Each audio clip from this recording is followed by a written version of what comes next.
when I say the pressure on the pillars, you may be thinking, well, does that include, what does that include for between electoral politics and civil disobedience, between moderate, pragmatic, and militant? It means everything.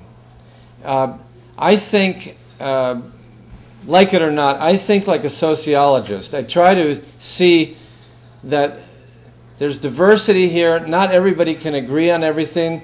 Not everybody will choose the same tactics. My job as an organizer is to get the maximum unity of direction out of everybody rather than make everybody do the same thing, which they won't anyway. Make them go in the same direction. So if you want to do civil disobedience, my question would be, what is your message to the undecided voter, right?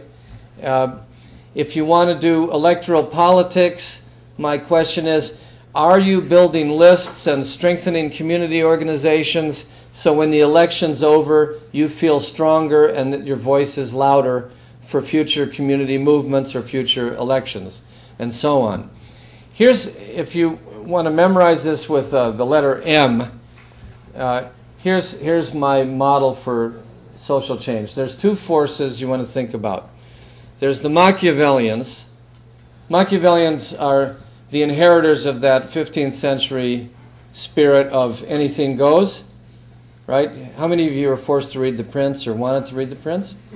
It's a very simple book, but it's read by the Karl Rove people today. The basic idea is, how can you keep the incumbent in office longer and expand the power of the incumbent?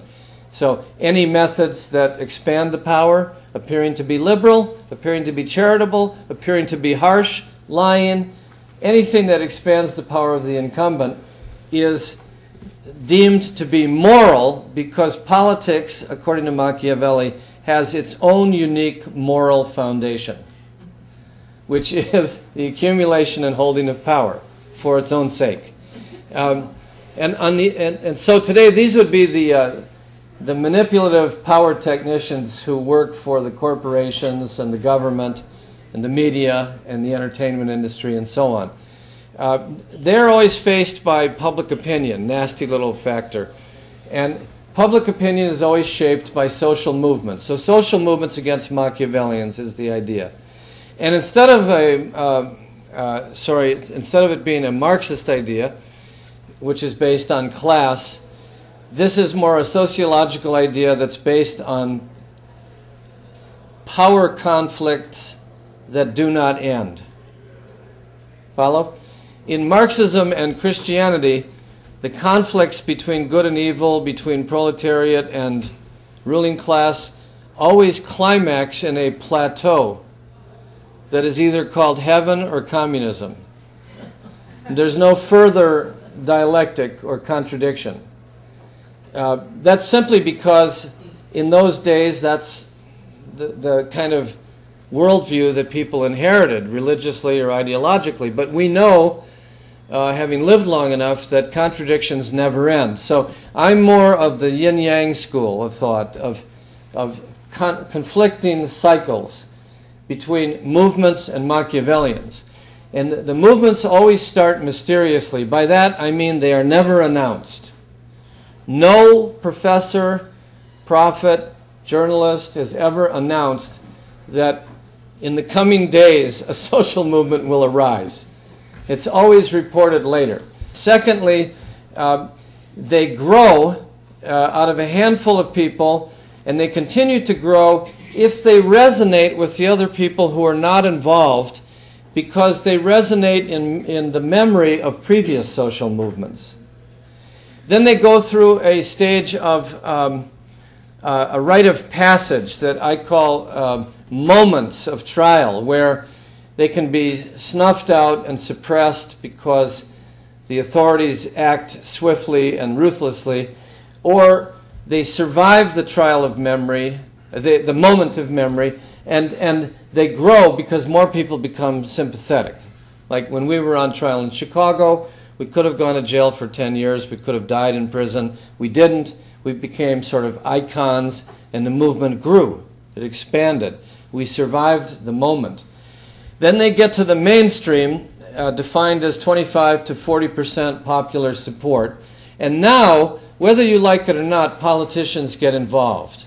I'm not one who believes it's a question of whether to get involved in politics. I'm one who believes politics gets involved in us. So when you're at 30 or 40%, some politicians will want to be in your picket line, some will want to be calling for your arrest, and most of them will be fudging their position in case you prove to be right. You can get maybe a little money for your bail fund from one of their friends or lawyers, but not directly from them because they don't want to take the risk of being too involved with you. But that's the mainstream. And then finally, they reach a point where they have a firm majority for the right to vote, let's say. And then it's irreversible. They will win the original demand. It may take 100 years, it may take 100 days, but they will win because the Machiavellians will split between those who still want to attack, and those who want to accommodate because they think, after all, their system can survive if half the population, that is women, get the right to vote. They don't want that to happen, but gradually over time they get used to it. They know that the consequences would be worse. The women would be angrier. They would be more radicalized. They would link up with unions. They might become revolutionaries. And so to restore the social order, the Machiavellians agreed to reform. So the pragmatic movement wins by a coalition with the moderate Machiavellians. At that point, the movement splits and loses its base because when you win, you demobilize. Your mass support goes back to enjoy what they won. They don't like going to meetings every night like this meeting. They'd rather watch TV or enjoy, contemplate the right to vote. And the Machiavellians on the right get angrier. They start a counter movement to try to cut back, contain, and suffocate the reform that's been achieved.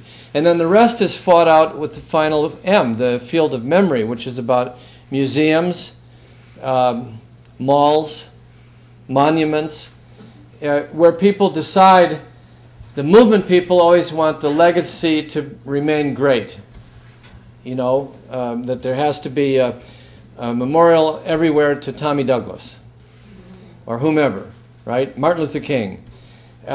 The reactionary Machiavellians want all memory eliminated. That the 60s simply didn't happen, as you said, right? Didn't happen. Then there's the worst group, I call the politicians of memory, who are ruthlessly amoral people who simply want to capture memory for their own purposes of maintaining in power. So they name streets after people. The funniest one I'll just end with is in Chicago we had a huge anarchist movement at the end of the 19th century, and bombs were thrown by God knows who. Police died, anarchists died. Horrible 1880s. And for 100 years, 120 years, there was has been a Chicago debate about how to memorialize the Haymarket events. They used to call them events, right? and finally, just 6 years ago, they had a sculptor and they designed a plaza in memory of the Haymarket events. And the key to it, according to the sculptor, was to make sure that nothing in the memorial site remembered violence. Instead, they said the way to remember the events was that they led to the 8-hour day. They led to the reform. This was something that the police in Chicago could agree with because they could say, our brothers and sisters in the labor movement achieved the 8-hour day. We're for that. Outside the event were modern-day anarchists who were picketing with signs that said something like, what happened to us? In other words, they pacified memory completely by refusing to remember what happened in the place that they were memorializing. And it worked. It got tremendous publicity, and people felt it was really a good thing for the city. They use phrases that you may be familiar with. Let's close that page of our sordid history. Let's move on. Those sort of phrases. If it isn't, if you haven't heard enough about the 60s, I have to warn you, it's going to get worse and worse. Because starting in 2010, will begin the 50th anniversary of everything that ever happened in the 1960s. And every week there will be a fight over remembering or forgetting, moving on or not forgetting for a minute, for 10 years. And then hopefully those who have always wanted to make the 60s die anyway will get their wish indirectly, because all of us will die our natural death, and that will be the end of the fight for memory until a next generation. Thanks very much for your time and patience.